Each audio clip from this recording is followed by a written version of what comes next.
Riven Tides update is here in Arc Raiders, and we got several new in-game items to play with. Some are great, others are, yeah. But either way, I've spent a bunch of time rigorously testing all of them so I can share my findings with you on which ones are worth your time and which ones aren't. Starting with the Crash Mat. This is an uncommon tier grenade that the game tells you acts as an emergency landing device. Basically, you throw it at the ground, it poofs up into a big inflatable cushion, you fall down onto that cushion and reduce your incoming fall damage. Yeah, you heard correctly. You reduce your incoming fall damage, not negate it completely. If you fall from a noticeably high height, you'll splat onto the cushion and take less damage than you normally would, but you'll still be hurt. Check it out. Here's me now falling from the exact same height I just showed you without a crash mat to catch me, and I take a bunch more damage from hitting the ground. Now, I figured y'all might have a few specific questions about this item because I definitely did, so here's what I had on my mind and how each question turned out. Question number 1. Can you throw a crash mat down while you're already falling and live? Answer: yeah. You might have to work on your aim and your timing a little bit. I recommend practicing a few times first at the practice range, but if you time it right, you can absolutely throw a crash mat at the ground right before you hit and reduce your incoming fall damage. Question 2. Can you fall from really high up and still live? Well,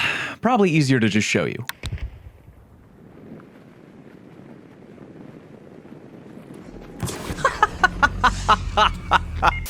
Turns out the answer is definitely no, but it does make sense. It is a tiny cushion, not an opportunity to give the finger to Isaac Newton. Question 3. How long does the cushion last? About 10 seconds exactly, which is kind of a bummer if I'm being honest. I feel like there's no reason for it to not last forever. It's not that big to begin with, and it deflates after 10 seconds have gone by, which I think is lame, but oh well. Question 4. Where can you get the blueprint? Probably many areas, but I found mine at the tennis court area on the new Riven Tides map. Check lockers and containers all around the area. It is an extremely good blueprint farm, as you will soon see. Overall, I think the crash mat is a fun item, but I'm not really sure why we got it at all because it is very similar to another new item that we'll get to later. Next up, the Mark III Smoke Augment. This is the newest augment added to the game, and it's definitely very good. Make no mistake about that, but it ain't groundbreaking. You know the tactical Mark II augment that's been in the game forever? The one where if you have it equipped and your shields get broken, you auto-deploy a smoke nade? Yeah, it is literally exactly that, just a better pink version. Not incredibly exciting. I would have loved to have gotten a brand new and flashier augment for sure, but this is damn good. The tactical Mark II was already my most worn augment in the game. Yes, even over the looting Mark III survival. Reason being is you never know when a random raider is going to try to unalive you when your back is turned. It also lets you run a medium shield, which is my most used shield, and the auto smoke nade deploy is genuinely a lifesaver. The tactical Mark II has a max loadout weight of 45, 17 backpack slots, 5 quick use, 1 augment, and 1 safe pocket. The Mark III has a max loadout weight of 50, 19 backpack slots, 5 quick use, 2 augmented, and 2 safe pockets. Oh, and in case you were wondering, question: is the auto smoke duration on the Mark III longer or better than the Mark II? Answer: doesn't seem to be. I did a side-by-side comparison down to the frame, and the overall smoke comparison was pretty much identical in every way. The Mark III smoke will probably be my new most used augment. I advise you go find the blueprint. Your best bet is to go into the Blue Gate map at any time of day and run directly to the breachable security room downstairs in the security wing area. If you've seen my video on how to get every blueprint in the game, you will remember this as a known augment blueprint hotspot. I started doing Blue Gate runs directly to that room today to get the blueprint, and I got it very quickly, so go get yours. We'll save the better item for last and get these 2 weird ones out of the way right now. First, the Dockmaster's Detector. This is just a metal detector, which you can use in the beachcombing event on the new Riven Tides map. You can find them in metal containers on the beach on the very top end of the map, and then when you get yourself one, you can equip it and hold down the button to use it and follow the beeping noise. When the detector starts beeping faster and faster, you know you're heading in the right direction. Keep following the beeping beeping. It basically tells you when you're getting warmer. When the beeping can't get any faster and you're right on top of some treasure, the game will give you the option to dig. All you gotta do then is dig up your loot. GG easy. Loot can be containers filled with items. It can be a single piece of fruit or even an active landmine, which is kind of rude. No other use for the detector as far as I know. And the other item is the white flag, which you can either wave around or you can deploy it right down on the ground to indicate to others that you are taking a page out of the French military playbook. That's kind of it for the flag. Clearly an elite tier item. Make sure you get 900 of them to put in your stash. By the way, really handy to know that our raiders would pretty much fail out of kindergarten because apparently we need a blueprint to know how to tie a white cloth to a stick. Anyway, get the white flag blueprint in the same location as the crash mat, the tennis courts on the Riven Tides map. Open up every locker and container in that area. Yeah, I found both blueprints right there. And finally, the powered descender. If you've heard this being casually called, quote, the jetpack, let's manage expectations right now. This shit ain't a jetpack. You are not flying, you're falling with style. When activated, the descender helps you fall to the ground slower. It's like a jetpack's weaker cousin. The descender has a usage meter, just like the photoelectric cloak, and if you hold the trigger down without letting go, you can use it for 5 full seconds. I'm sure that some of you have questions about the descender, and I got you. Question 1, does the descender stop your fall instantly? AKA, if you jump off a ledge, can you wait until the last second to activate the descender and it'll immediately cut all your momentum? Answer, no. The descender takes a moment or two to come to life, so you kind of have to time it in a way where you activate it a bit before you get close to the ground. That way you have enough time to start slowing your fall before you reach the ground. It's kind of like how you gradually apply the brakes in your car when approaching a red light. You don't just get right up to the light at full speed and then slam on the brakes at full power. Question 2, will the descender work at any height?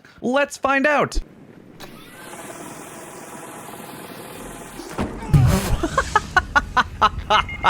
Yeah, that doesn't work. You can safely fall from some pretty good heights for sure, but you can't fall from a mile up in the sky and live. I activated that descender way early, and trust me, it did not stop me from turning into gazpacho when I hit the ground. Question 3, why did Embark Studios give us not one, but 2 different new items to help us fall? Gonna have to get back to you on that one. Between the 2 options, I'm gonna say that the descender is easier to use by a mile. You don't gotta throw a pillow at the ground with pinpoint accuracy or preemptively. Just jump off a not too crazy height, activate the descender when you start approaching the ground, done. I don't have a clip of it yet, but I'm imagining the descender will make getting off of large arc easier after you've jumped on top of one to drop down a deadline mine. More on that another time though. My next video should be about dealing with the newest enemy, the turbine. Oh, and final question, where do you get the powered descender blueprint? Well, you see, you actually have to go to a completely obscure, extremely difficult to reach area.